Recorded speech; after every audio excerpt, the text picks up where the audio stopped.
And this guy who tipped me off to mind control, who I will always be indebted to, because if he hadn't told me about this mind control, I'd be going wacky. I'd be going crazy, not knowing how they were doing this shit. Because up until I learned about this, I thought the fucking world had turned evil. I mean, it's already evil, but I thought everybody, they were recruiting all these people to fucking stalk us and do all this crazy shit.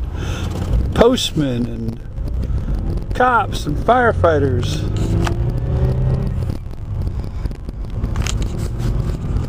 And one day it just finally dawned on me.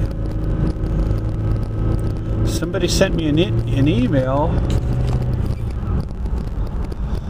about people being influenced. And I wasn't sure what it meant. I just thought, influenced? What does that mean? I mean, it just kind of, you know, you'll get an email and it'll just sit there for a month and you don't know what it is. You're not sure.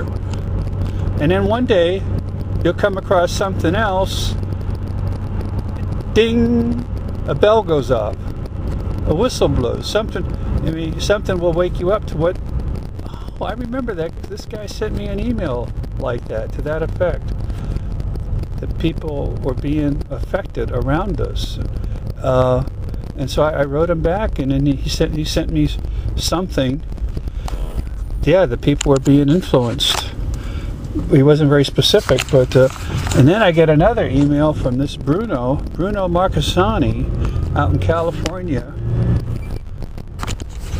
right in the heart of mind control country. It's not far from Berkeley, San Francisco, all this shit that's going on.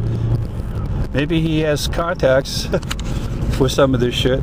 And he sends me back this really incredible, in-depth discussion on mind control, a paper he's writing on it, and how people are being influenced around us.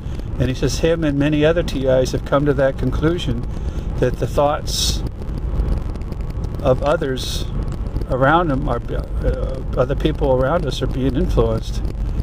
And I go, what the?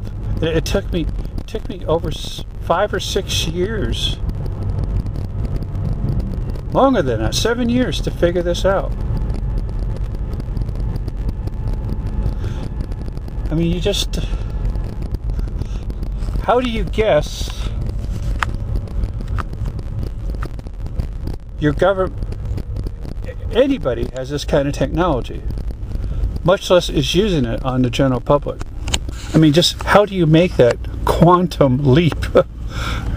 Just as we get to the intersection, here goes a Copperoo. But how do you make that leap?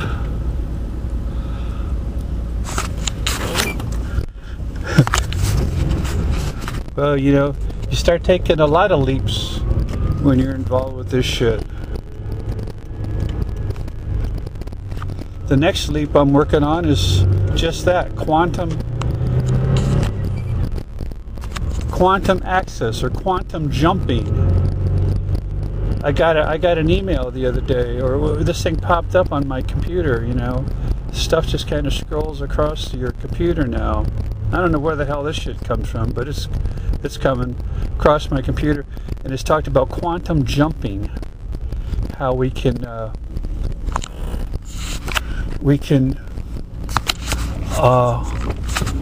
go through these programs that teach us how to do quantum jumping.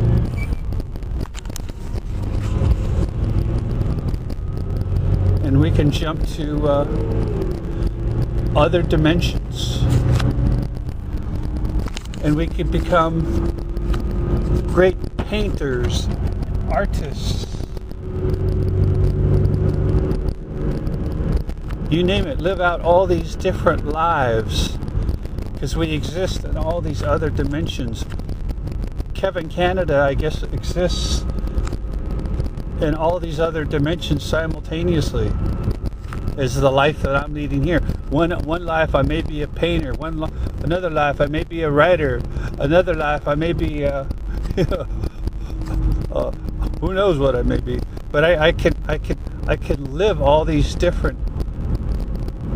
If I start quantum jumping, I can live all these different lives all at one time. I was talking about some 80-year-old who, when he started quantum jumping, became one of the world's greatest artist. Has his paintings hanging in national museums all around the world. Became a world-renowned photographer. I mean, the list just went on and on. All the things that this guy became after he started doing quantum jumping. Sounds like he's selling his soul to the devil, is what if you ask me.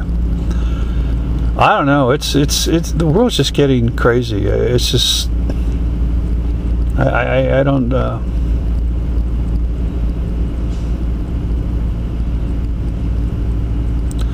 I don't understand what's happening. You know, I'm sure there's a lot of stuff out there we don't know. We don't know how the universe works. And yeah, there could be dimensions going on. We don't see. God only knows what's going on. But you know,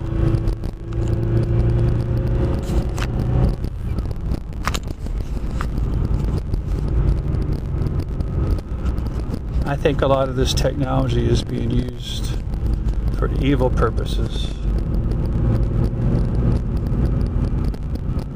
If it wasn't, it'd be out in the open.